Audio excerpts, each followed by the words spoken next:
The next exercise is the calf raise. So coming at you from a slightly different angle here, but we're going to have a look at the feet and the calf area in particular here.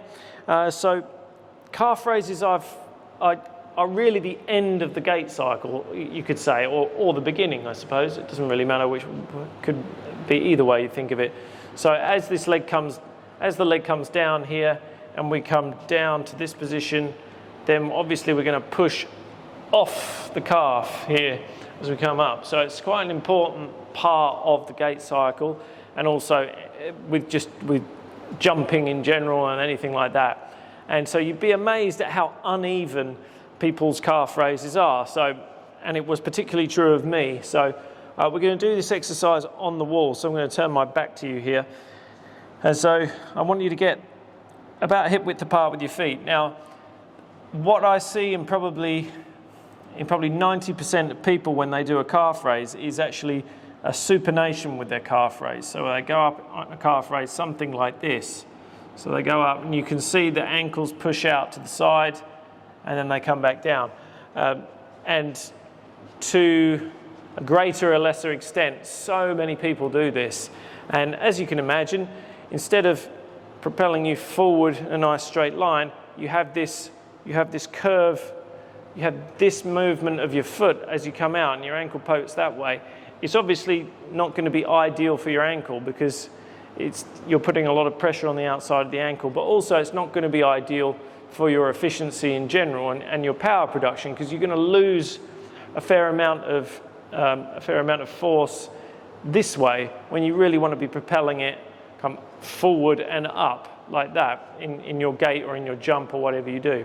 So that's worth thinking about as we go through this exercise. So we're going to go hip width apart, hands on the wall in front of you like that for balance, and then we're just going to go through those postural cues again. So raise the rib cage with the breath, shoulders back, stomach in, posterior tilt, and then we're going to go up into the calf raise. And a good way of making sure your calf raise stays correct is just by lifting your little toes. Like the feeling of lifting your little toes will really help your calf raise here and keep you lined up. So we'll go again. Get all the postural cues in order.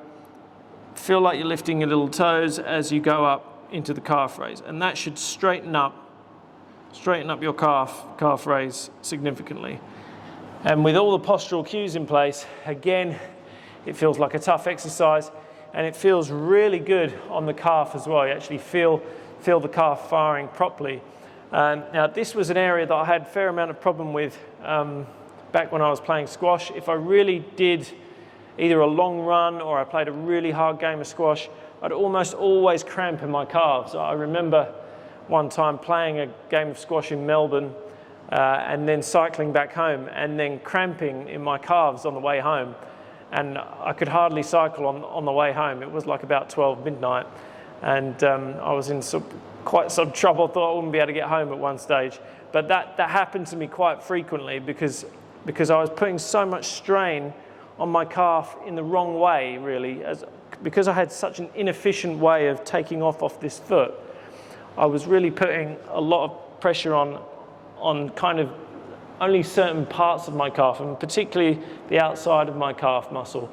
And this, I mean, there's a variety of reasons why this could happen with people, but it is part of my issue, particularly with getting off this right leg. I tended to hip shift and then do this thing with my calf. So foot down, hip shift, and then the calf would follow in that direction. And so this is quite a common thing. So if you can sort out your calf raise with this exercise and just by concentrating on what's going on, it will certainly help things as you go forward. So that's the calf raise. I'm just going to show you one more thing with this.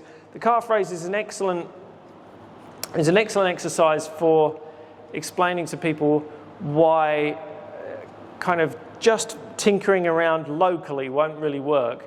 So as I mentioned before with shoulders, try not to lift. If you've got a compression on one side, so one shoulder is dipped lower than the other, don't look in the mirror and then bring one side up to even it out. It's got to be a full integrated integrated kind of solution to the problem, because let's see what happens if I start. I'm going to hold on here and try and show it. So I'm going to go into a supination on my ankles here, and then I'm just going to, now without thinking about my posture in any way, try and change this supination and just get on so that they're correct. I'm both on the front of my toes. And you can see kind of what happens here. As I change the supination, my knees start buckling in. So you may be able to get rid of the supination of your ankles by adjusting locally, but if you haven't got the complete solution, you're just going to create asymmetries and problems further up the chain. So if I try this from front on with you, so we're going to go all those postural cues, and I'll try and do it without holding on, and then we're going to go up in the calf raise. And note as well that this is something I couldn't really do. I couldn't hold this position without good posture. It actually makes you very, very balanced and able to do such exercises without even holding on for balance. And so it's a great exercise just by itself, doing calf raises like that. So that's the next exercise, the calf raise.